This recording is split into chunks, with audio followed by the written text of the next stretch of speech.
So you guys have been working on LiveCity for over a decade. So I'm just curious about how this all started. How do you guys even know each other? Jonathan, maybe you can Sure give us thing. the scoop.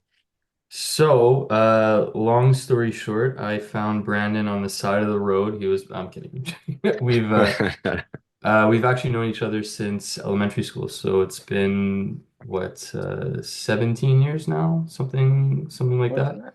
More than that, yeah. Probably more than that. We've known each other since we were six. We grew up together, went to different high schools, but sort of reconnected again in CEGEP, doing the same program at John Abbott, which was a creative arts program. So we did all kinds of media, literature, that kind of stuff. Um, Again, split off after CEGEP. Brandon did a bachelor's in communications at Concordia, and I went off to study sound recording. During that time, and this will maybe answer a future question, but during that time where we split off, Brandon was studying in university and I was doing the sound recording program.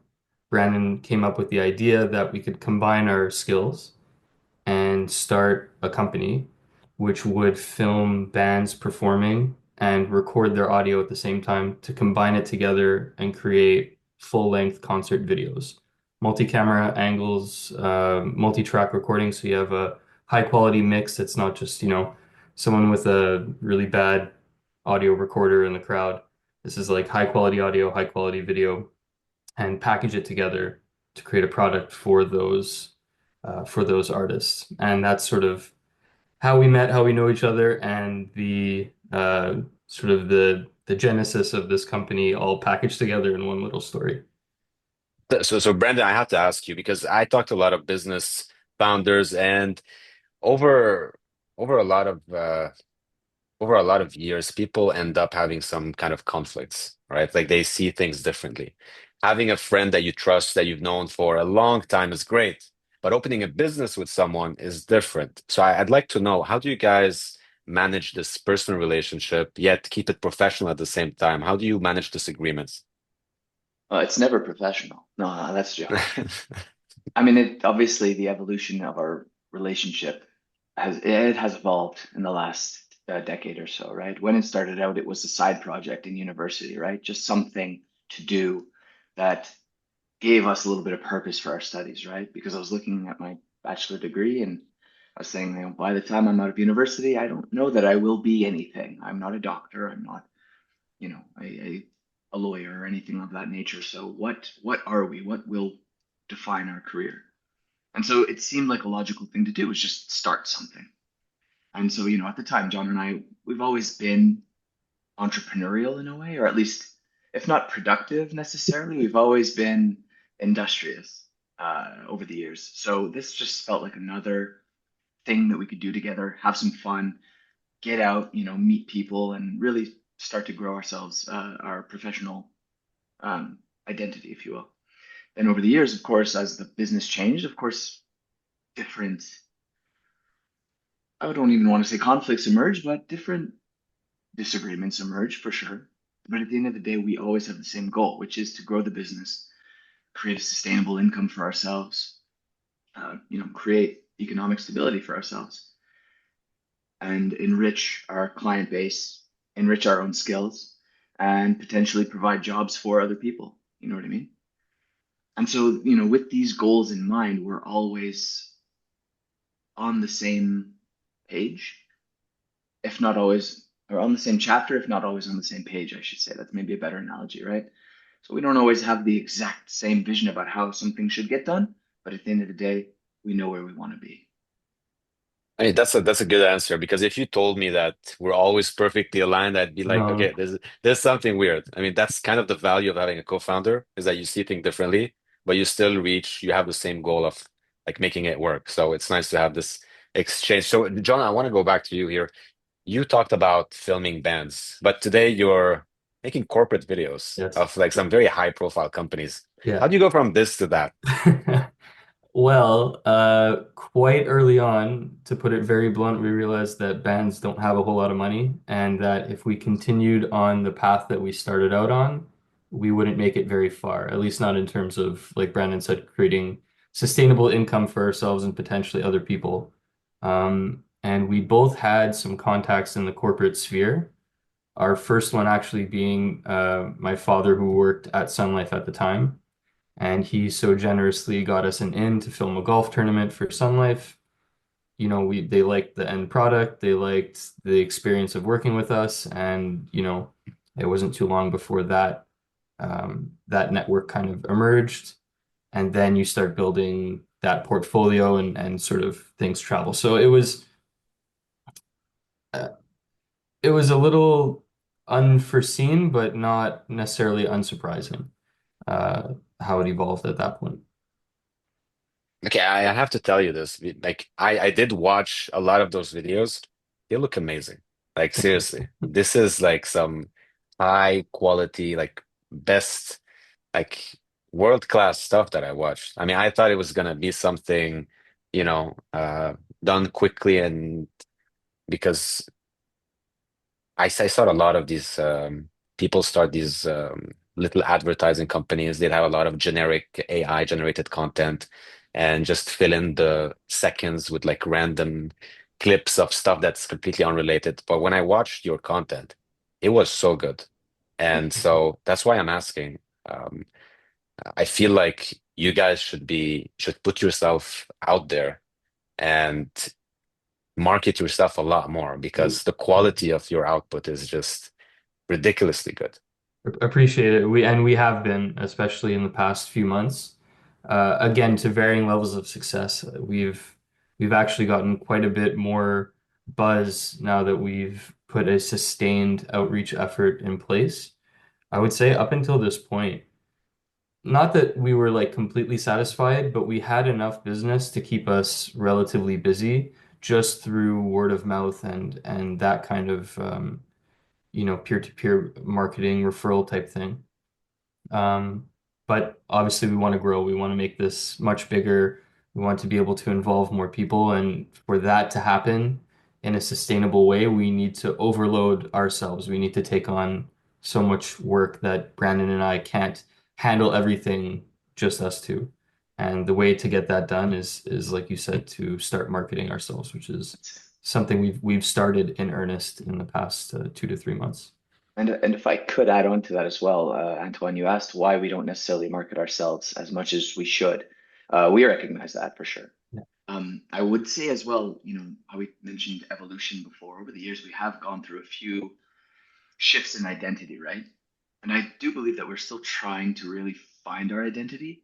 For a good long while after the bans, we were taking on almost anything and everything, right? Short of weddings and certain other very specific niches, we would take on just about any project that came our way, whether it be big or small, because you don't say no to business.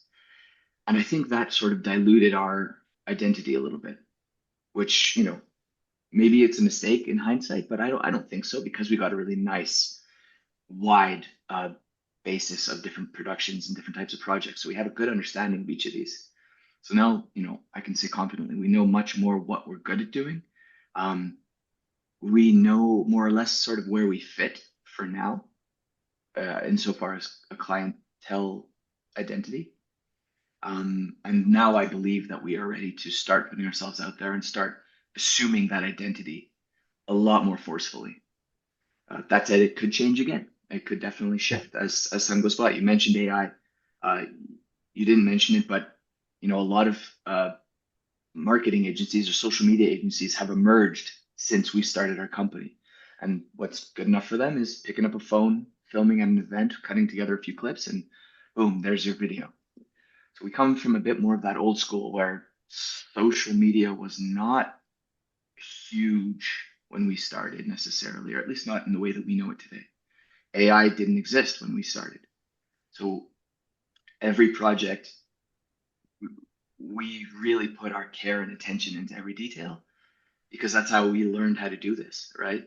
Now we do have to adapt as well. That's not to say we don't want to use AI in our products. And, as well, we understand the value of creating a vertical video that lasts 10 seconds and just teases something, right? So we adapted our product offering for these new methods of media delivery.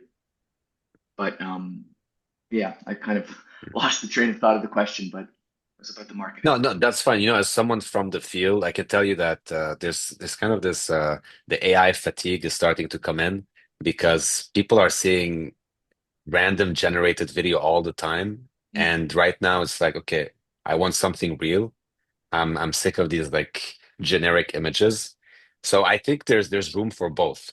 But again, like people's attention span nowadays is so bad. I mean, Yeah. seriously, it's ridiculous. I mean, um, I feel like businesses should adapt to the demographics. If people can't focus for more than 15 seconds, then fine, we'll do something that will fit their 15 seconds attention span. For sure. But I want to jump back on the quality of what you've done so far.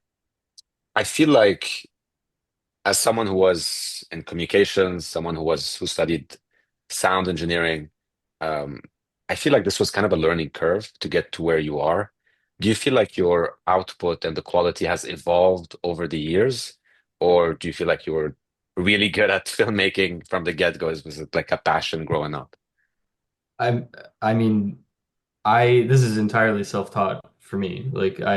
When we started, I was just taking care of the audio, but as we shifted away from music, I had to learn how to use a camera, how to edit, do color correction, all, you name it, A to Z, that's all self-taught. So at the beginning, it's natural that, it wasn't the highest quality. And I think we've always had a very critical eye on our own work. Comparing it to other companies, which isn't always the best thing to do, but I think if you do it in the right way, it's less, it's more about taking inspiration and learning what gaps to fill in your own work. So yes, to answer your question very simply, there definitely was a learning curve. We are definitely, in my opinion, leaps and bounds better than we were 10 years ago. And there's still room to keep improving that. Brandon and I still can identify, certain aspects of our work that can be tweaked, that can be improved. Mm, yeah, I love this attitude. It's the right mindset. You have no choice because so many people are doing what we do now. We know it, Yeah. and they're good. They're better than us in many cases, right? Um, there are many factors that go into a client selecting their vendor, of course. And that's why I would also add that, we're in that somewhat unique sphere where we offer both a service and a product, right? Our service is so key in just making the client happy, being present, responding quickly. There are so many factors that just the service aspect of it, and then you still have to deliver the product and deliver a high quality product within a reasonable time frame. Um, that kind of checks all the boxes that the client requests or requires. And so, yeah, I would say that on both facets, we've improved hugely, right? Just how to speak business language is a learned skill, right? At the Yeah. beginning, we didn't know how to talk to people in the corporate sphere, or marketers, or whoever the hell, whoever else, advisors or salespeople, bankers, and now you pick up that dialogue, you pick up that lexicon a little bit, and it's much more fluid, I think.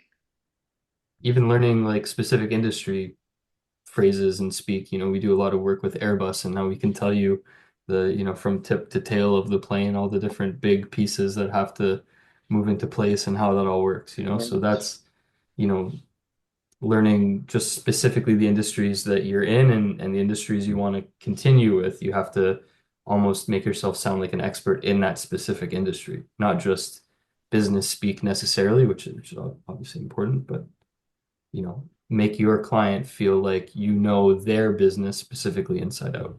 And care about it. Yes. I feel like it's super fun to work with different clients because you're discovering a whole new world. Yeah. And specifically when you're changing industry, I mean, you're going from insurance to aerospace. That's a big leap. Yes. So, so I'm curious, is it a challenge to keep jumping from industry to industry? Because is the mindset of the people different if you work with a company X or Y, if the size is gigantic, medium size? Do you feel like they have a different expectation of the output? Yeah, I think so. I think so.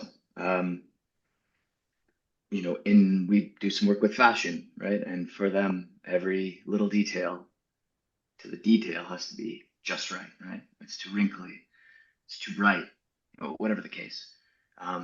Whereas in aerospace, planes, they just want to see grandiose. They want to see powerful. They want to see majestic, right? So how do you make something? How do you make it look majestic? Um, Insurance, we want to be perceived as trustworthy and knowledgeable. So the people aspect has to come through. Uh, and music still, we do a bit of music as well, and we want to look cohesive and together, and like the crowd is really into it. So how do you capture that energy? So yeah, every different project has a different set of parameters. And if we're talking corporate specifically, big and small, yeah, some companies like Air Canada, they want to people know who they are. Everybody knows who they are, but they want to be seen to be doing good for the world, and that's what a lot of our projects with them are for, is to show their initiatives and show their inclusivity and how they recognize certain employees. A smaller company would just want to be on social media more. Our goal is just to be out there more. Okay, let's adapt a strategy to that. So yeah, different values across the board. Great. So I want to end with this. Since there's two of you here, I'd like to ask each of you, what do you think is the next big step, the next big milestone, the thing you're really looking forward to for the company? John, if you want to start. The next big thing that we're looking forward to, I mean, I think next big milestone that would really sort of make us feel, like we've leveled up would be probably like being able to hire an employee part-time or full-time to have someone like on staff besides just me, Brandon, and whatever freelancers. Um, so I would say that there might be some smaller steps in between where we are now and when we get there, but I think at that point that's, when you open the champagne and you have a little celebration, like you know, we accomplished something big. And for myself, I still probably need another second or two to figure this one Might have stolen Brandon's out. answer. No, no, that was a good answer. I didn't have that. For me, it would be being able to point to a company, a brand that we want to work with, and being seriously in the running to work with that company.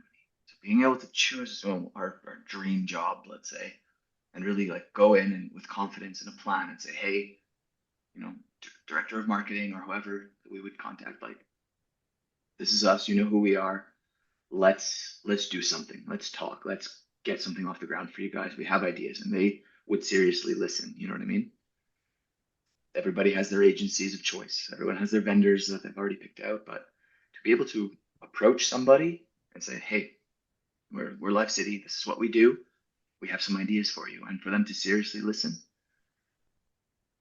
that would be a big step, big milestone. Jonathan, Brandon, that was super interesting. Thank you so much for doing this.